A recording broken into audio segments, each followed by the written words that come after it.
You're trading your time for a paycheck. W-2 trap alert day. You're on a treadmill, running faster and faster, but you're not getting anywhere.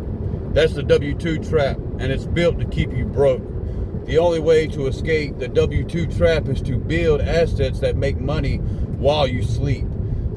And one of the primary vehicles for that is real estate. The secret, house hacking.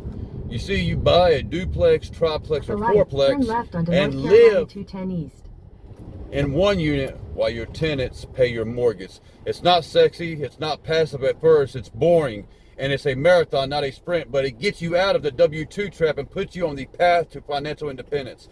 Stop thinking about a dream home. Go on Zillow right now and search for duplexes in your area. Your first asset is waiting for you. Of course, most of us, you just can't go on Zillow and then go buy a duplex, triplex, fourplex. You got to focus on getting your credit right. You got to make sure you've been at your job for at least 2 years usually. There's a lot of things you got to check off first. I recommend checking out Dion McNeely's channel, The Lazy Landlord. It's Dion Talk Financial Freedom.